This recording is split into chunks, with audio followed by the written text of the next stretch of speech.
ప్రపంచంలోని అన్ని మంత్రాలకు ప్రాణం ఓంకారం. ఓం మహామంత్రం జపించడం ద్వారా మన మనస్సు మరియు బుద్ధి ఏకాగ్రత పెరుగుతుంది. దీని వలన మనస్సు ప్రతి పనిలో నిమగ్నమై ఉంటుంది మరియు చదువులో కూడా చురుకుదనం వస్తుంది. ఓం ధ్వని ఒక ఆధ్యాత్మిక శాస్త్రం.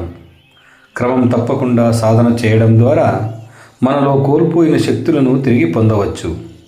మనం ఓం ధ్వనిని జపించినప్పుడు అది మన పరిసరాలను స్వచ్ఛంగా మరియు సానుకూలంగా చేసే తరంగాలను విడుదల చేస్తుంది. ఒక వ్యక్తి లోపల ఏదైనా చెడు ప్రభావం ఉంటే అది ఎంత పాతదైనా సరే ఓం జపం దాన్ని దూరం చేస్తుంది. ఓం అనేది చాలా శక్తివంతమైన ధ్వని. ఓం జపించడం వల్ల మీ అంతర్గత శక్తులు మేల్కొంటాయి. ఓం మీ మనసును, బుద్ధిని, శరీరాన్ని ప్రశాంతంగా ఉంచుతుంది. ఓం జపించడం వల్ల మీ ఇల్లు మొత్తం సానుకూల శక్తితో మరియు శక్తివంతమైన ప్రకంపనలతో నిండి ఉంటుంది. ప్రతిరోజు ఉదయం మరియు సాయంత్రం 10 నిమిషాల పాటు ఓం మంత్రాన్ని తప్పక జపించండి. సకుటుంబ సపరివార సమేతంగా ఆరోగ్యంగా జీవించండి.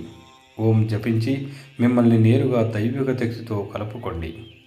ఓం ఉచ్చరించడం వల్ల మీకు నేరుగా పరమాత్మ నుండి శివశక్తి లభిస్తుంది.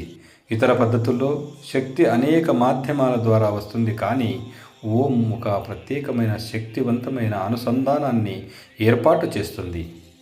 ప్రతికూల ప్రభావాల నుండి కూడా విముక్తి చేస్తుంది.